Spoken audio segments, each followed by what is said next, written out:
again. Just come back from the range not long ago, and oh man, it's hot. We're talking 104 degrees Fahrenheit, 40 degrees Celsius, and that's cooled down a bit, I think, because it's about 3 p.m. now. At midday it was, I think, in about 43, which would be about, I don't know, 110 or something. Yeah, so it's mind-numbingly hot. Yeah, climate change. Yeah, because it doesn't, doesn't get hot in the tropics normally. Yeah. I'm being sarcastic, obviously. Now, first of all, one of the since I'm in the tropics, I like to. This is the funny thing. When I was living down south, right, in the more temperate climate where you had an actual winter, right, I used to drink a lot of red wine because, yeah, that's what you drink when it's cold. And red wine's nice when it's cold, but up here, since I've moved up here, just out of necessity, you drink more tropical drinks, and so what I drink a lot of is coconut water. All right, but my usual supermarket, it ran out of. I get bulk packs of coconut water. It's cheap, but it's actually not that nice. Whereas this stuff is really nice, and this stuff it's called Charcoal coconut water, 100% natural coconut water, and it is made in, I'm assuming it's Thailand. It's usually Thailand or Philippines. Oh yeah, Thepa Dungporn Coconut Company. That's got to be Thailand, and it is Thailand. Yeah, they got some long names, eh? Yeah, but the nice thing about this stuff is it's sweet. It says 100% natural, so yeah, I'm not sure at whatever variety of coconut they've got in Thailand. The coconut water is sweet. Now they may be adulterating it, I don't know, but it's delicious. So as a when I'm relaxing, as a tropical refresher, what I do is I mix coconut water. You get a dash or two, depending on yourself, of Bacardi and the coconut water and ice, and oh man, if you've not, like, the best one is when you actually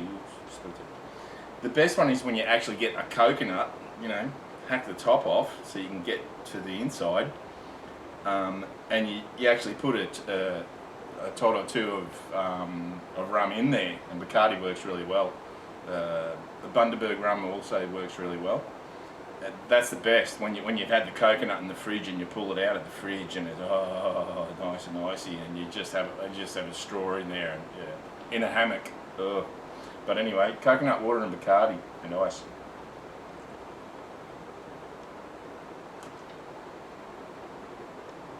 Oh man, that is so good. Seriously. So it's organic way to get tanked, hammered, I think you say in the States. Right now, anyway, so enough of that. So went to the range, and I wanted to deal with my Voere 270, the Voere 2155, Photo 2155. Sort that out, which I actually did. And the Savage Model 25, which I wanted to sort that out, which sort of did. Yeah, so we'll start off with the Voere, the Voere, Austrian, lovely Austrian. Look at it. It's just, it's a work of art. Like, really, it's a work of art. I don't own it just so I could have it hanging around. It's like the doctors and lawyers who buy a Gibson guitar and put it in the corner just as a showpiece. That's the sort of rifle this is. But anyway, what I did was that I put my Delta Optics titanium, the much vaunted titanium, 4.5 to 30 by 50. I love this scope. You're beautiful. You really are. I love you. Is that perverse? Yeah, probably.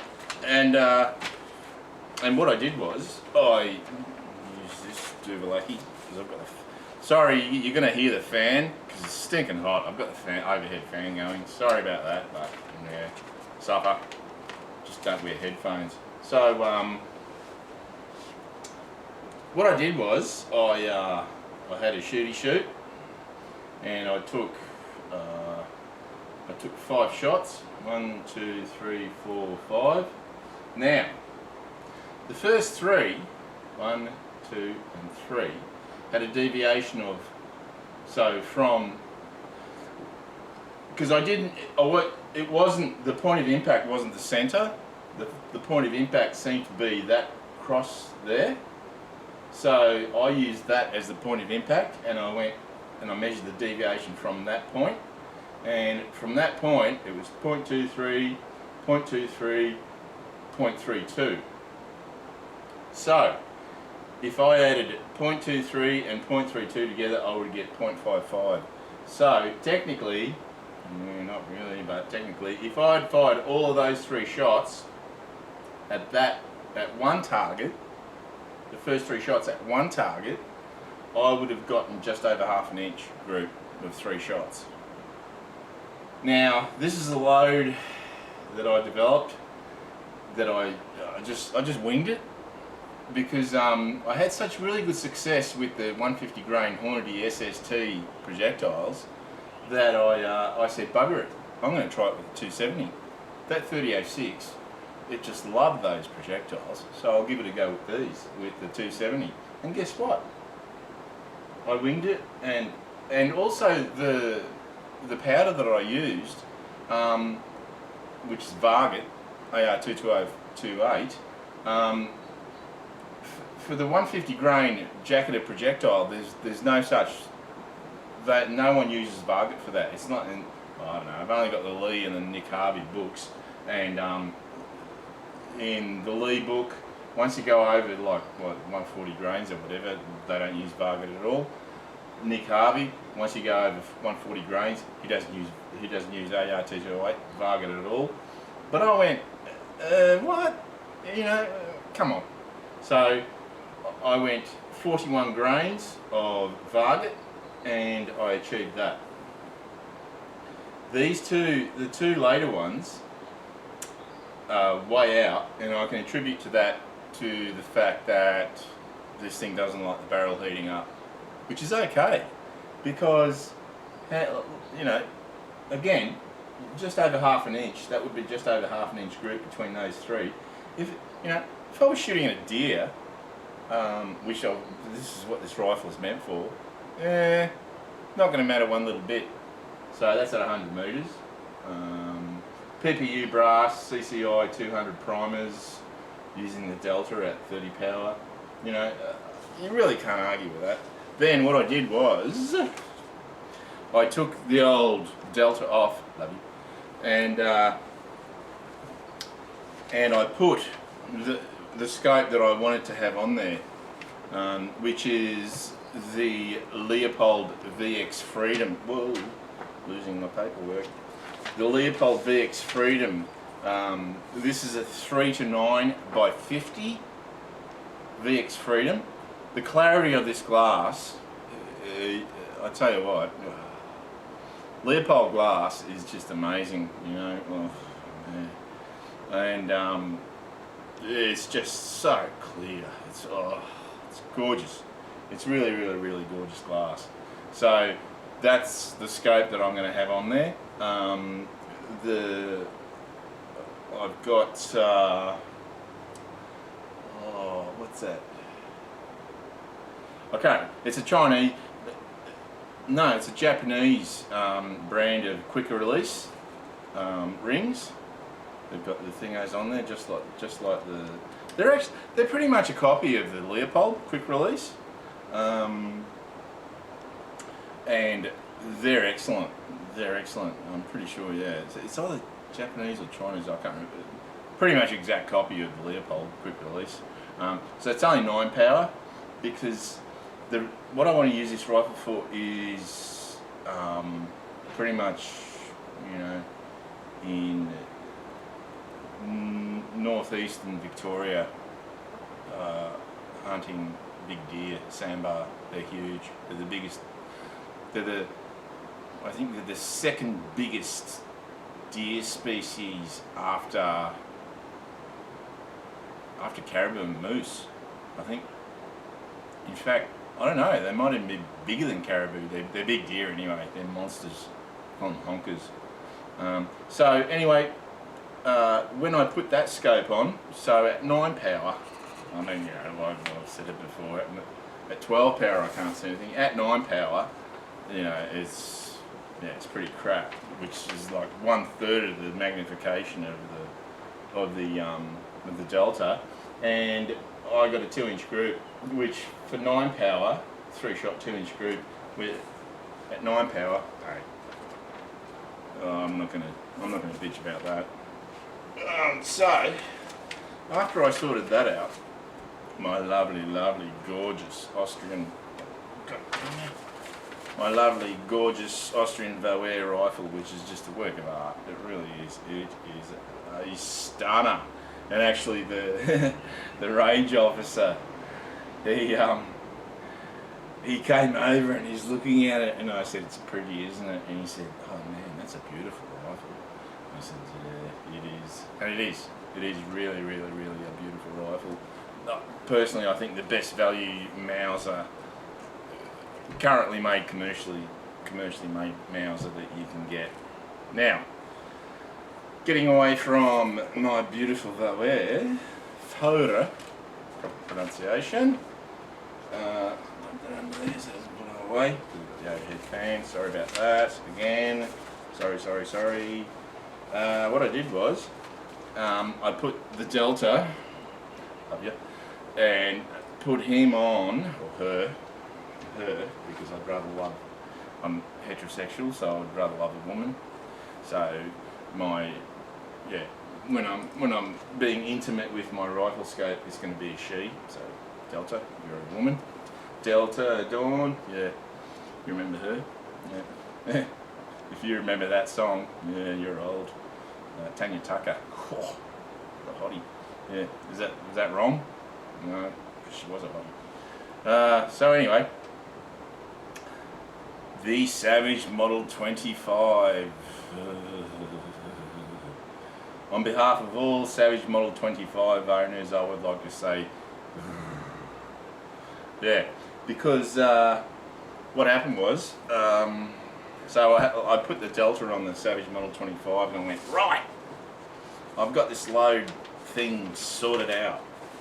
And so it was 10.4 grains of AR-2205. I think the hydrogen equivalent is 4227 or 110. In my chart, equivalent chart, it's got those two, which seem completely different, but whatever. Anyway, to cut a long story short, to ramble on as long as I can, this is what happened. So this is bizarre. I've got orange circles with an orange background.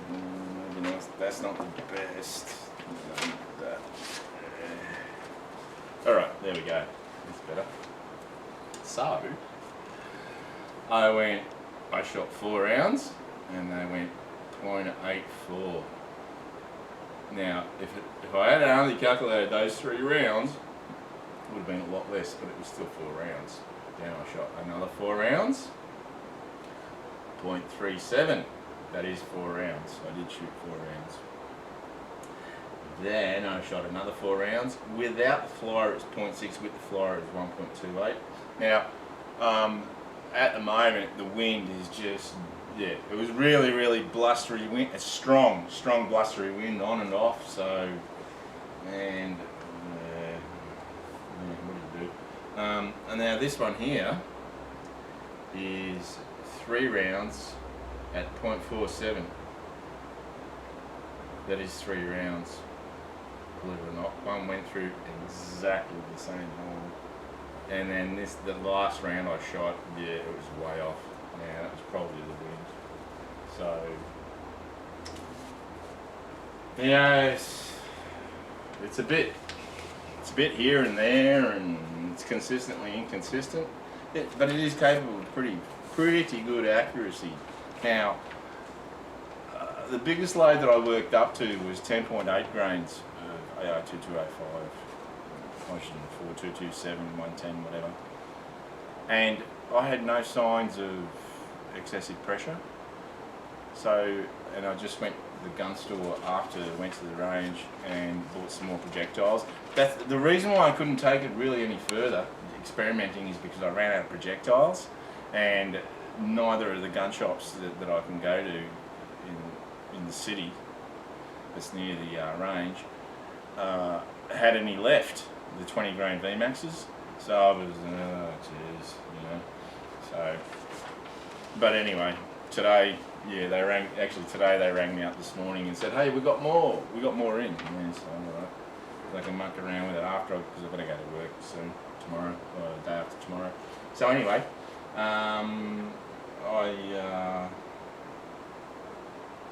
I had a go at it with this target, and shot off what I had left of those 10.4 grain loads, and these are the deviations that I got. So I just took one shot at each dot. The deviation of 0.27, 0.31, 0.89. That might have been the wind.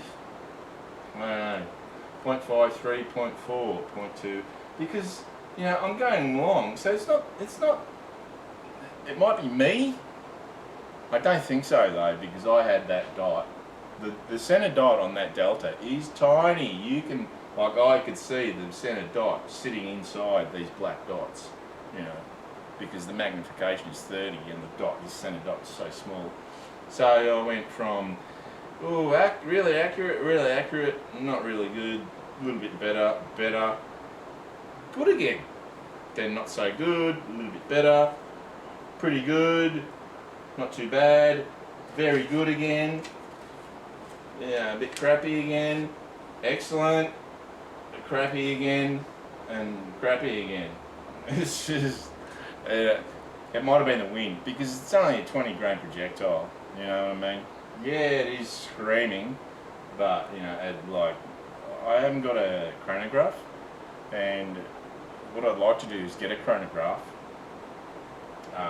before I go to the range again, because I'm going to just keep going bigger and bigger with the powder, because I got it to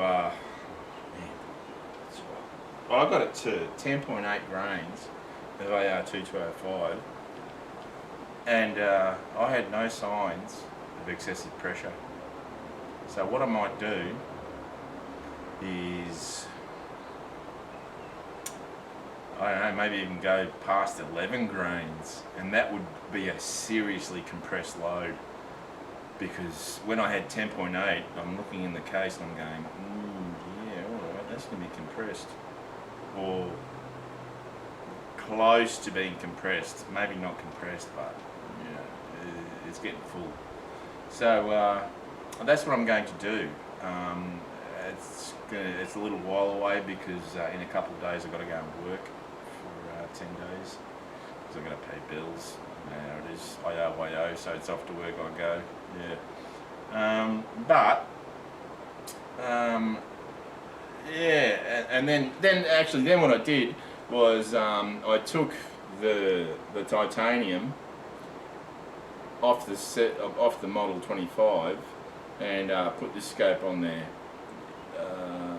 because I originally had the 6-24 Waltus, the Chinese scope, on there, but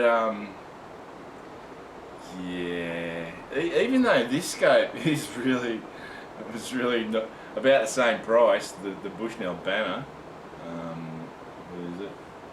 How many to 16? 4 to 16, I think. Oh, that's stiff. It's a 4 to 16 Bushnell Banner.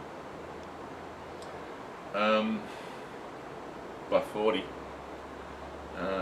Even though this is the same price, the glass on this is better.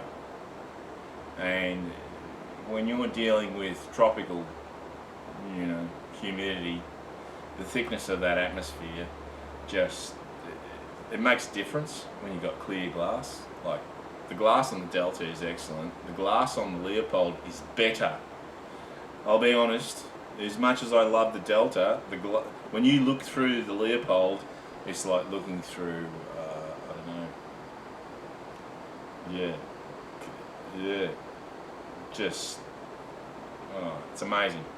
Leopolds have got amazingly clear glass, much clearer than the Delta. Admittedly, the Delta is like 30 power, so when you, what a lot of people don't understand is the more you magnify something, the more you magnify the climactic, the more you magnify the atmosphere. So if it's a very, very dense, humid atmosphere, you're magnifying that. Alright. So greater magnification isn't always the answer. That's the beauty of having variable scopes, is that you can reduce the magnification to deal with atmospheric density, like especially if it's raining or drizzling.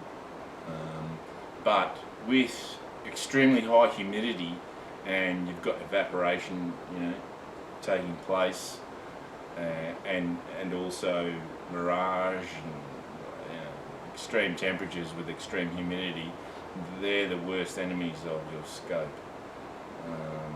But at the end of the day, out of these 4 scopes, so I've got the Delta Titanium, Leopold VX Freedom, the Bushnell Banner, and the Walters. The best glass is the Leopold. I'm not going to make any bones about it. Leopold use excellent glass.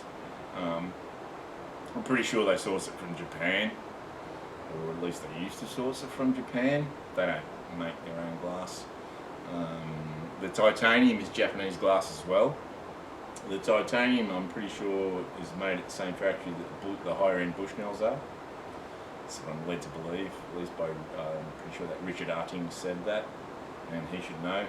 He's a bit of an expert. He knows more about it than me. And at the end of the line is the Walters. That's got the worst glass, which is not surprising. I mean, it's a cheap Chinese scope. To a fair degree, you get what you pay for. So, if you can, my advice is with scopes, if you can afford it, get a Leopold. Lifetime guarantee. You can buy, a 50-year-old Leopold in a box in pieces, send it back to Leopold, and if they can't fix it, they will replace it. That's how rock solid their guarantee is. So, in the future, I don't know. Even though Leopolds are expensive, the quality is, it's brilliant. Anyway, I've rambled on enough. So hope everyone is happy with that. I'm happy with those results. I've still got to do more load testing with the Savage Model 25. It is a real 17 Hornet is a really, really, really finicky caliber. I found that out the hard way. And the Savage Model 25 in particular is a really, really finicky gun with a really, really finicky caliber. So it takes double the effort. But I'm enjoying the journey of figuring out, what's what, because what's life without a challenge? It'd be boring. So, any case, I hope you enjoyed it, and I'll see you next time.